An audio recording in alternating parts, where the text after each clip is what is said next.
Hello YouTube, it's great to have you back for another episode of our Let's Play, Twisted Dunes on the Oasis map. I'm your builder, New Build Cities, NBC for short, and in this episode we're going to pick up right where we left off in rebuilding the highway. So let's go ahead and get started. Let's blow back the highway. What I'd like to do here is sink down the land just a little bit, that way the highway can kind of dip down, and what we'll do is we'll bring a bridge across it. And I'm looking for something around 10 units of depth, 12 units, something like that. What I like to do over in this section here is build a dumbbell interchange.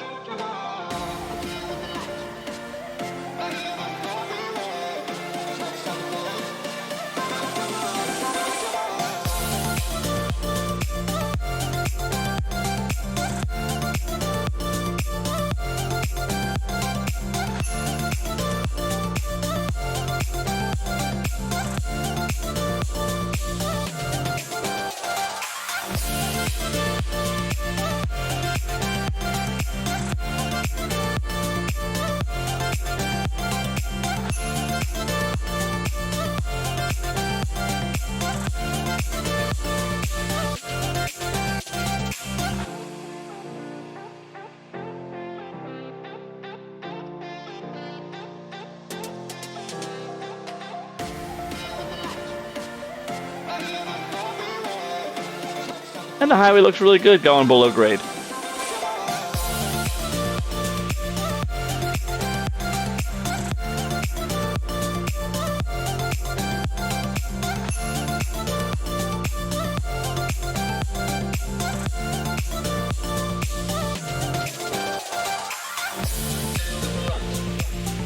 Let's go ahead and draw an approximation of about where the main 4-lane road is going to go. I'm going to go ahead and use just a dirt road. Let's just get an idea of kind of how the roads are going to like line up, angle up as they curve through the terrain.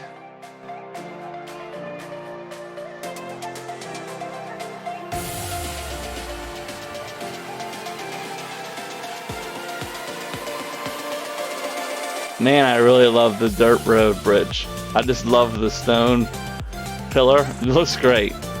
But I think what we'll do is we'll change it to 2-lane American road from the content creator pack. And now I'm just going to kind of change some of the angles up.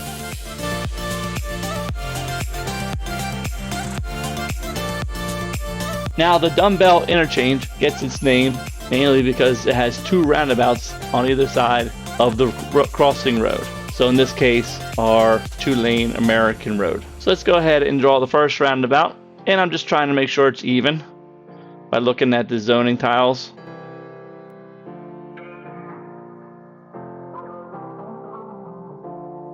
And the dumbbell interchange is pretty decent. It's very basic, so it's really easy to build.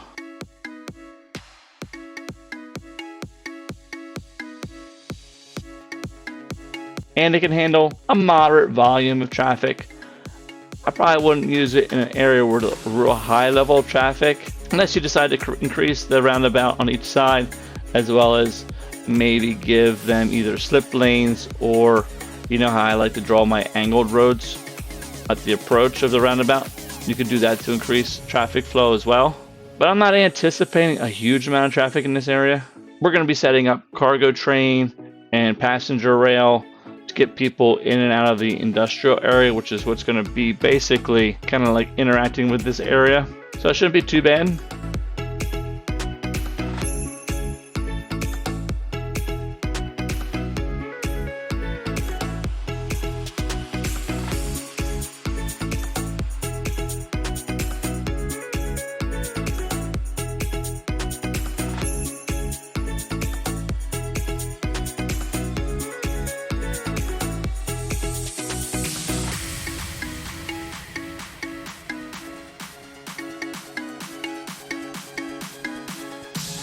Let's set up for the second one. And sometimes it's a pain with all the guides in the way, because of course you want a nice round circle, and sometimes you can clip a guide and then it ruins your day. So that's why I'm struggling here. But it's working out alright.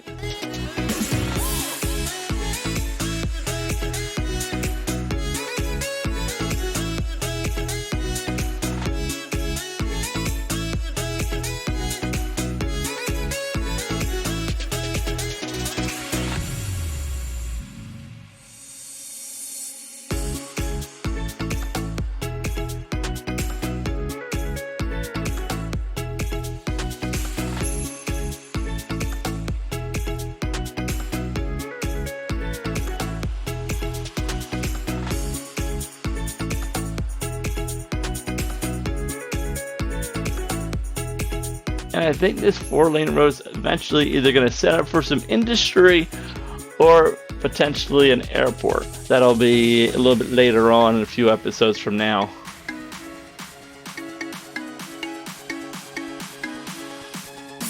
And it's looking good. And we're basically done. That's it. As easy as that. It's done. Now the next step we got to do is build an interchange off this hill, which is going to be a challenge in itself. We have quite a bit of elevation change. So when we're coming in on this road here, we got to get a road across the highway, so it's going to have some height, and then it's going to have kind of come down again. So it's going to look a little goofy. That's okay. We'll try and stretch it out a little bit.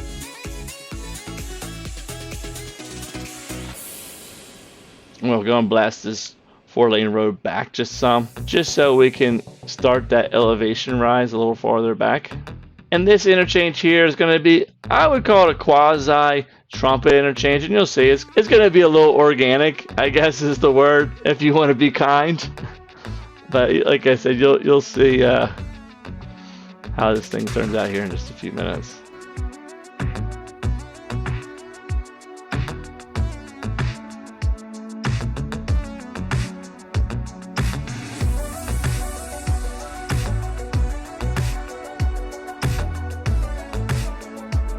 And of course we have the goofy lane arrows, so you got to do 3 lanes on one side, 2 on another, because you're going to lose one.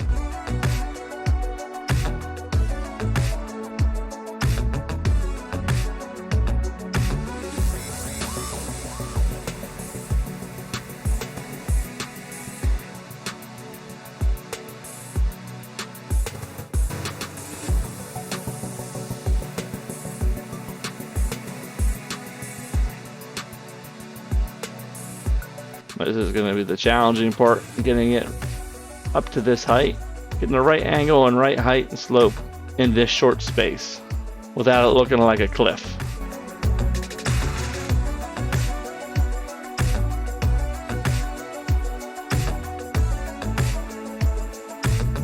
And that actually looks pretty darn good. I'm pretty happy with that.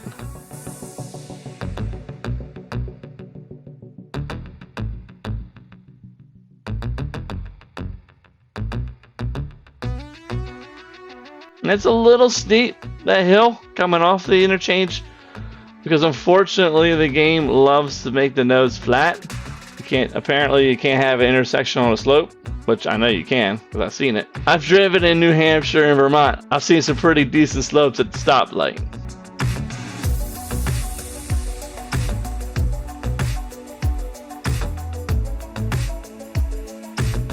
And I'm just trying to take a little bit of this slope out if I can, but I might just have to live with it. We could bring the road back a little farther, which of course would allow us to start the elevation rise even farther back and get a nice little bit better slope. But I don't want to lose a whole lot of real estate either, so I'm trying to struggle with that give and take of building this thing nice and smooth, but also not taking up a half a tile while I'm doing it. And that's part of the challenge of building on a rough terrain. I think someone posted that on this console City Skylines not that long ago. They all the YouTube videos they watch of people building interchanges. The ground's always nice and flat, and there's not like a city in the way. And I'm just thinking right now, well, you can watch this video. This is definitely not flat here. Although there is no city here yet, which is nice, because you should probably plan out your city as best you can beforehand.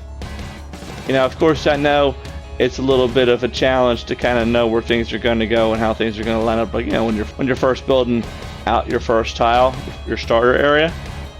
But once you kind of get that running and going, and you're sitting at, I don't know, 4, 5, 6,000 citizens on that first tile, and making hopefully a little bit of money, you now have the resources, and you can also kind of take that time to think through how you want your city to look, and where, you know, and where maybe you want the highway to run, the interchanges, all that stuff. I typically do that well before I even start the city. Before I even lay my first road in the city, I go ahead and open up the map and just see how I want to set up the highways and major transit flows and stuff like that. I mean, it might take me an hour or two, sometimes up to 4 hours before I start the city. That little bit of a preparation and planning, but it's definitely worth it.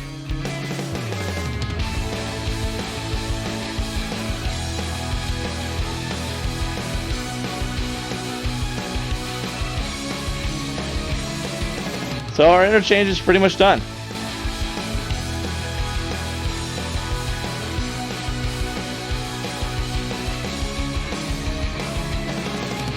The only concern I have with the interchanges on console, as well as PC vanilla, you can't control the lane errors that you get, other than by manipulating the roads as best you can through like lane mathematics. But sometimes it's just unavoidable. And in this interchange here, since we use the like the 2-lane, 2-way highway road, there's an opportunity for people to kind of make goofy U-turns and stuff.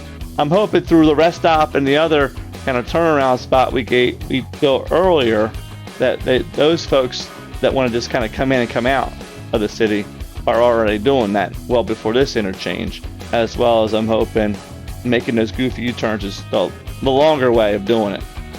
So right now I'm just looking at the lane mathematics, make sure I got all the arrows right. And it's looking pretty good.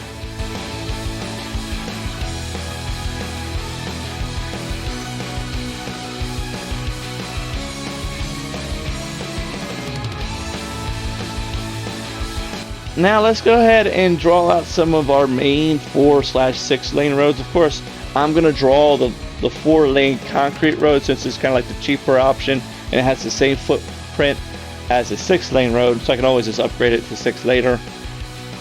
But I'd like to kind of know about where that's going to go and get that lined up. I want to put downtown on the right side. You can even see where I wrote downtown because I'm forgetful and so I'm not building downtown, but don't write it down on a piece of paper.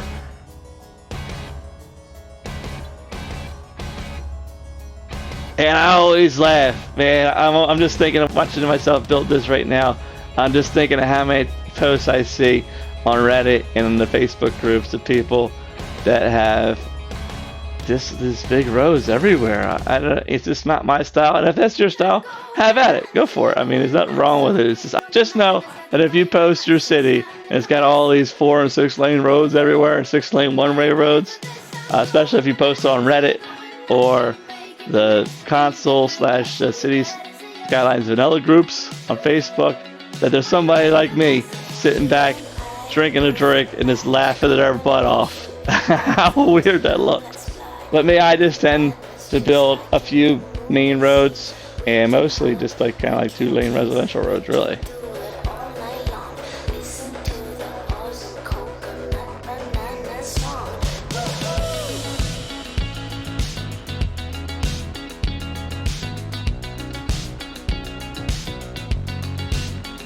And what I like to do here is connect it to our original roundabout. So let's go ahead and do that.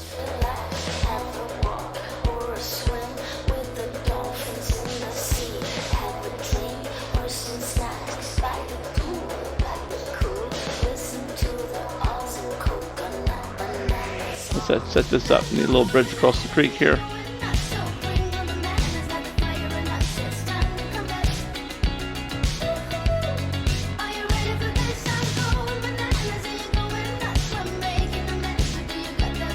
I like that. Looks good. I like when you get that little bit of like weird little hump. I mean, sometimes I like that. Get that nice little gentle arch in the bridge. Looks cool. Now we got to do our 153.60, I think it is. Something like that. It gives you the nice angles as well as the proper lane arrows that you want. And we'll go ahead and redraw in the slip lanes. I've been experimenting a little bit with these roads and seeing if the 2-lane one-way highway road is actually better than the single lane. Because the single lane like on-off ramp is only 80 miles an hour, whereas the 2-lane one-way is actually 100, just like the regular 3-lane. So I'm wondering if it helps improve the uses of the slip lanes, because not only is the slip lane slightly shorter than say maybe going into the roundabout, but also it's like the same speed. So maybe that little bit of distance difference is the deciding factor. Whereas if you use the 80-mile-an-hour road, they might not use it that much, because even though it might be a little bit shorter, it's a little slower. So you kind of get into that little bit of a battle. And it seems to be working pretty well. Now I want to build a little bit more elaborate intersection right off the highway. That way it'll improve the traffic flow and it's not a 4-way intersection. So I'm going to have the bridge come across, and then we'll have roads kind of coming down. And you'll see it's real basic, so it's really easy to build. And the reason why I'm building this is I know we're going to have downtown on one side of this road and probably a bunch of high density residential on the other side, plus people kind of coming on off the highway. So it's going to be a popular place to go. And you know, City Skylines just doesn't handle the 4-way intersection very well at all, especially since you can't use traffic lights to solve really what the main problem is. And the main problem being people trying to make cross traffic turns. So in the US, making left-hand turns. In the UK, you're making like a right-hand turn. What usually happens is those folks are trying to cross the traffic, but it's tough because, you know, this car's coming the other way. People making different turns or whatnot, and it ends up backing up and backing up.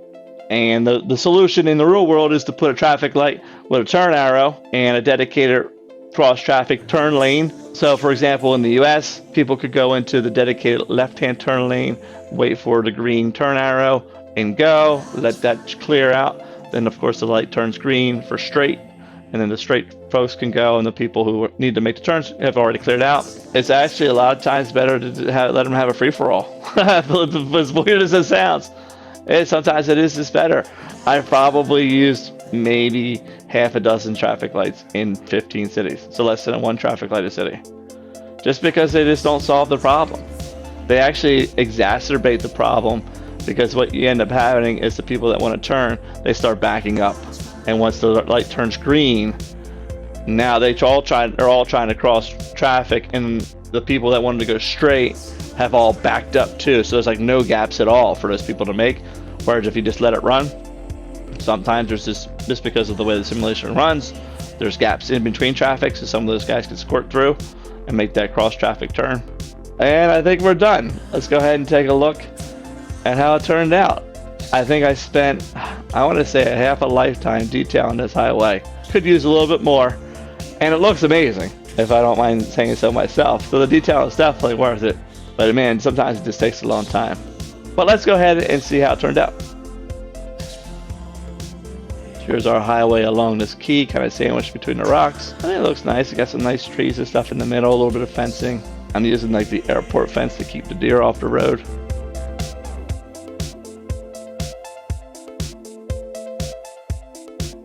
Here's our Dumbbell Interchange. I added water because you know me. This is Oasis, man. We gotta have some water in this city. That's looking pretty fly. Mostly detailed. We can do some work in the water still, but it's looking really good.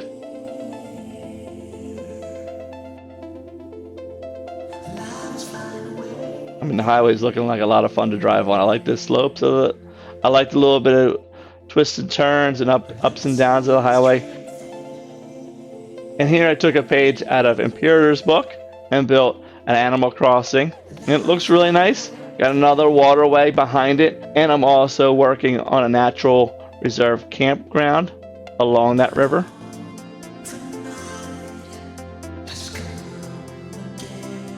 Here's our Quasi Trumpet Interchange, and it's looking really nice as well, especially with some of the fencing and the trees. And you can see here I added guardrail on some of the turns and sloped areas. Keep the cars from flying into the opposite lane. And maybe in the future I'll do a little noob tip of the day on how to do guardrail. And our rest stop's looking pretty sweet. I think I wouldn't mind stopping there and getting me a soda and a burger with french fries. Well, it was a pleasure to have you along for this video. I hope you enjoyed it as much as I enjoyed building for it. If you did, please leave a like to help support and grow this channel, as well as I'd love to welcome you into the MVC family by having you become a subscriber. If you'd like to interact with me live, stop by my Twitch page, the link is below, and shoot me a follow. That way you'll be notified the next time I stream. I wish you the best and brightest success in your cities, and as always, happy building.